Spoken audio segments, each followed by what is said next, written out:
Hello everybody and welcome back. Today we are going to be making a type of art called frottage. And in French, frottage means rubbing. So you are going to be making texture rubbings.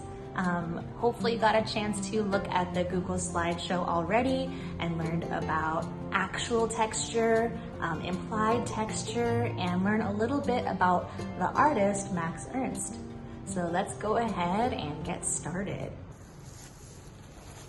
So the first thing you're going to want to do is look around your home and see if you can find any objects that have interesting textures.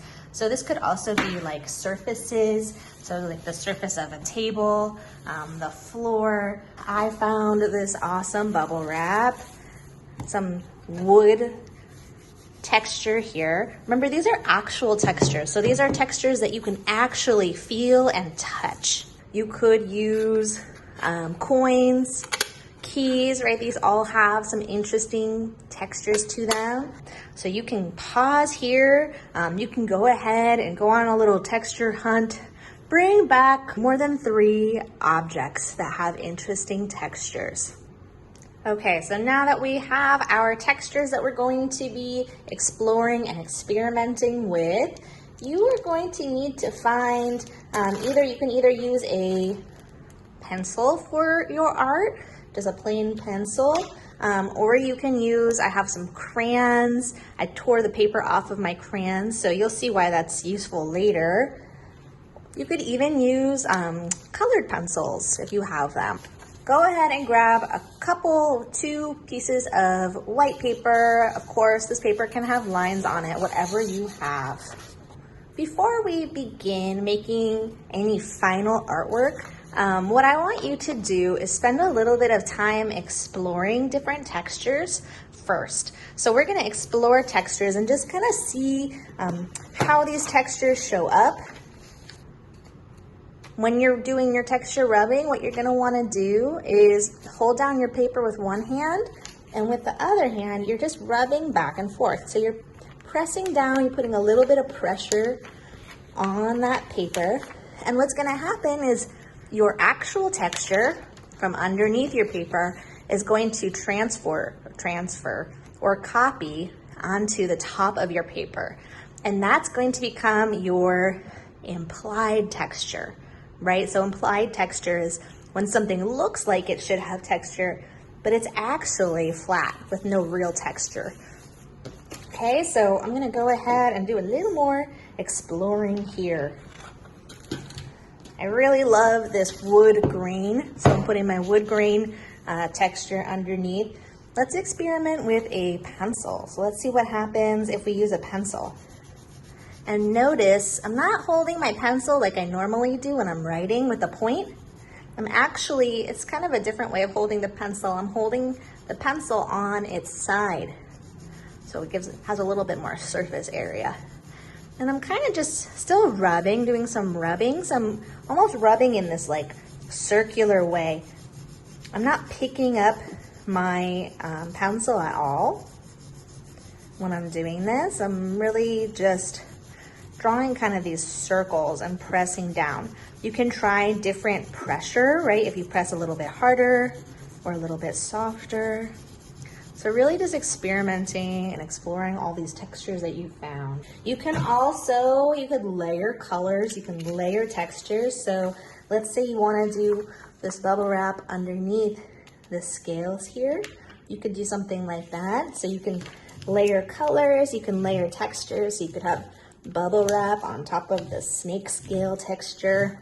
So once you've explored all those textures that you've gathered during your texture hunt, then you can take a look at them and maybe think, what do these things remind me of, right? And how could I create an artwork using these textures?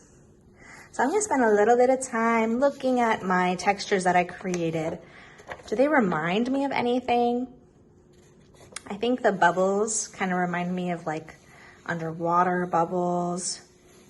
And of course, I see a lot of scales. So I see scales from this netting and then also from that snake skin purse. So I'm thinking something maybe underwater, right? So at this point, you're just gonna kind of brainstorm, see what you wanna make, and you can choose your subject. Let's think about the subjects that we've covered already with our art. We've made portraits together with our contour lines. We've made landscapes together. We've made still lifes together, abstract artwork.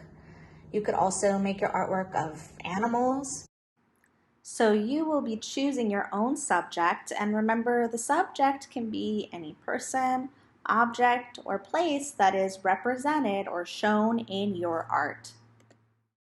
So before you get started, I would recommend making a pretty simple plan of what you're going to be making. So that could just be kind of drawing some shapes, figuring out where things are going to go.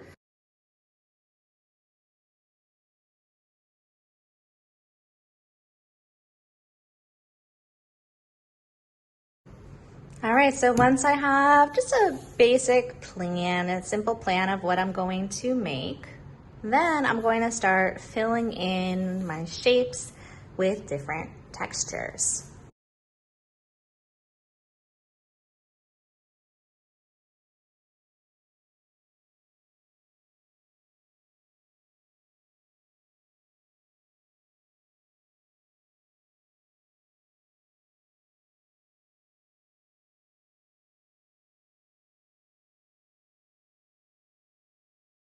All right, so as you can see, I filled in my whole paper with different textures now.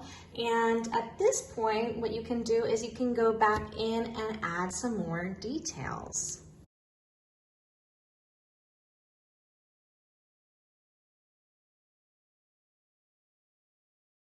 I did some outlining so that some of my objects kind of pop out a little bit more.